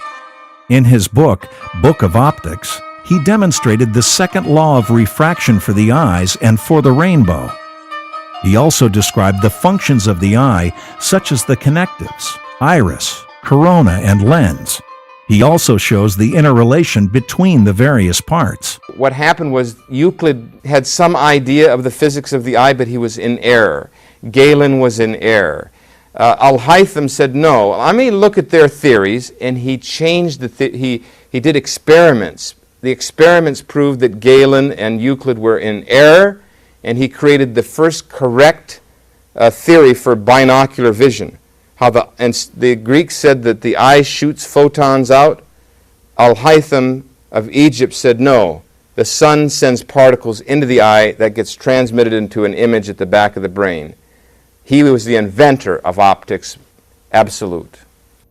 Ibn al-Haytham and his student Kamalu ad-Din teamed up making history again when they first observed the basis for the modern camera, the obscura phenomenon. The obscura phenomenon, defined by Webster's dictionary as dark chamber, usually is a cardboard with a tiny pinhole. This was the foundation for the camera. Another branch of Arab learning was medicine. Hospitals and pharmacies were developed by Muslims in the 8th and 9th centuries. The first hospital ever built was in Baghdad in 706. Wooten said that pharmacy was discovered and turned into a science by the Muslims of Spain, by the Muslims of Baghdad. They produced the first pharmacies. There were 80 pharmacies with licenses to practice pharmacy. They created distillation, calcination, sublimation. These are technical pharmacy terms. They created the ability to make drugs. They used alcohol by distilling it from grain into a purified form in surgery and to cauterize wounds, and also to take extracts of herbs. The early Muslim concept of the hospital became the prototype for the development of modern hospitals. The original hospital, in terms of a scientific hospital, is exclusively an Islamic production. It had a bit of a model in Persia. The Christian monks and so forth conducted a hospital, but turning it into a scientific institution with a botanical garden, with a nursing staff, with charts on each patient, with medical students in tow, with accurate record keeping, with scientific studies, taking 50 patients and testing half with a certain herb, half with something else, testing bloodletting to see if it really worked, for example, which Ar-Razi did and found it working for meningitis. That's exclusively an Islamic production. In fact, the hospitals were so popular for the Europeans that they would fake illness to get into the hospitals, the magnificent hospitals in Cordoba, in Cairo, and in Damascus. One of Europe's best medical schools in France was founded by Arab doctors. Islam's influence on Europe was indeed responsible for the escape of Europe from the Dark Ages. Briffaut, in his book, The Making of Humanity, states, "It was not science only which brought Europe back to life. Other and manifold influences from the civilization of Islam communicated its first glow to European life." The development of Hebrew grammar and scientific theories of linguistics and philology really developed out of the Islamic world, because the Muslims were the first, really, in bringing scientific ideas of linguistics to the study of scriptural text in the Quran. Islam cannot clash with Western civilization.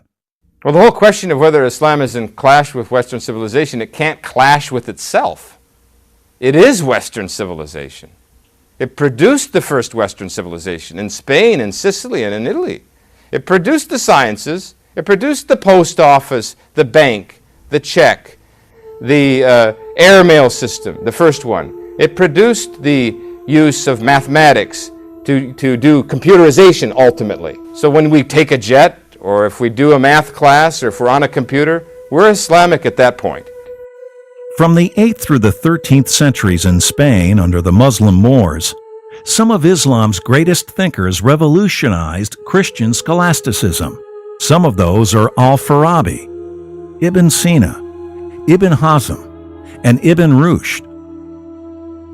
Ibn Rushd, known by the Latin as Averroes, was a philosopher, an Aristotelian, and an author of some of the most influential medical works. Among Ibn Rushd's followers were Jewish thinkers, who called him the soul and intelligence of Aristotle. In fact, Jewish philosophers such as Ibn Maymun, known as Maimonides and Avispran, who were the main glory of Jewish intellect, were students of Ibn Rushd.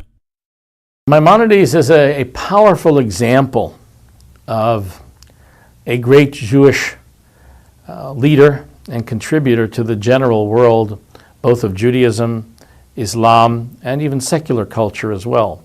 Maimonides, of course, was the first Jewish physician to the Sultan of Egypt. There was a kind of de facto collaboration between Jews and Muslims and Christians in scientific endeavor during the Middle Ages. Islam enlightened the world with spirituality and social and industrial sciences, and added to the Judeo-Christian world a 1.7 billion Muslim population who adored and revered Jesus and Moses and all other Israelite prophets. We have a world which is so small. We have people of all faiths living in all places, and we have the opportunity to learn from one another, to make friends with one another. Used to be it was separated by geography, but the geography is no longer separating us. Now, Christians are living all over the world, Muslims are living all over the world, Jews are living all over the world and interacting with each other. I believe positive-minded Muslims, Jews, and Christians have an obligation to work together. The word salam clearly is related to shalom, and for us that means in the Hebrew wholeness, peace. I tell them that a tree cannot live without a root, and the root of religion is love. We all have a responsibility to listen. As a people, we can't go back to segregating ourselves. That we must come together more regularly, that is something that will feed us, and for tomorrow to be a hopeful tomorrow rather than a fearful tomorrow. This is the only way to be. All religious communities, Jews, Christians, and Muslims, are forced today to re-examine those early points of contact and to reclaim the best of those points of coexistence and rationales for coexistence that exist within the tradition, and to build on that in the 21st century. I think that what we have to do to get together is have humility. All of the faiths have to have more humility. Let's start a new crusade of comradeship, لنبدأ حملة جديدة friendship. والصداقة. We're in the same camp. There is a place for acceptance of other religions within monotheism, within every expression of monotheism, but you don't always see it. We are friends, and we love one another and help one another. We are members of the same family, sharing the great grandparenthood of a pair of people, Adam and Eve. It's absolutely critical that Muslims and Christians and Jews work together in order to understand one another better, because the essence of the divine will is really the same between all of us. There are so many parallels, religious, social, moral, and ethical, in the three monotheistic religious traditions. It seems just a shame that we haven't done a better job of working together. We're all part of the same family, and we really have our differences. Sometimes those differences are substantial. Very often those differences are really quite petty. It's absolutely critical that we learn to be a little bit more generous and respectful of the other, so that we can learn to live together and to work together on common cause. I think when we draw on the best heart of our faith traditions, we have the resources from God that we need to achieve peace and to live at peace with one another. And isn't this the desire of everyone who is a lover of God, is to live at peace with God and at peace with our neighbors. And the dynamic interaction between these religions could perhaps reveal something new in our own age that no one has discovered in ages past. It's a threshold to a brand new reality, and I believe it has God all over it. During this film, we have taken you on a journey from the Prophet Muhammad's teachings and the birth of Islam through the Renaissance until today. Without Islam, the world as we know it would be very different than it is today. Islam affected major spiritual and social changes and was responsible for a multitude of inventions, forming some of today's languages, our own numbers and mathematical equations, hospitals and pharmacies as we know them today, commerce and trade, and countless other achievements. Europe's recovery from the Dark Ages might not have been so successful or even possible without Islam. Columbus would have never made it to the New World. Islam gave women dignity and rights that they never had before. It leveled the educational playing field and gave everyone the opportunity to learn, to attend higher education and universities, and it opened the way for everyone, regardless of religion or gender, to better themselves, hindered only by their own level of ambition and desire to be successful. Islam and the Prophet Muhammad also restored peace in Arabia and beyond. This was possible through his lead by example, by his rational approach in dealing with the matters he faced, and by his character. Islam's teachings are the same today as they were in the time of the Prophet Muhammad. Over 1.7 billion Muslims are drawn to Islam and Muhammad's teachings for this reason, as well as spirituality, justice, a strong belief in God, and countless other reasons. They are just as inspired by the teachings of Jesus, Moses, and Abraham as they are in Muhammad's teachings. Islam transcends barriers, building fraternity between all people, whether they are Christians, Jews, or other ethnic or non-ethnic communities. It should not be surprising that Christians and Jews can read about Jesus Christ, Moses, Abraham, and all the prophets of the Old Testament in the Holy Quran. It is true that the messages of Judaism, Christianity, and Islam are different, but at their core, these religions are closer than you may think or want to think, but there is no denying of what is true. Peace builds human dignity and is also considered a victory.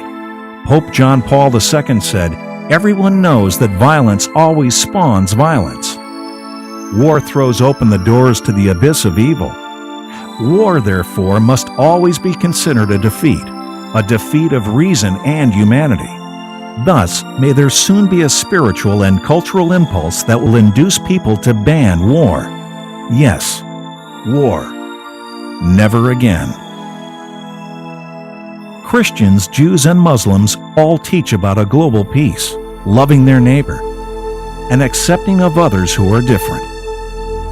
Let's all, whether we be Jews, Christians, or Muslims, learn about each other's religions, not so that we can see the differences, but that we can rejoice in the similarities.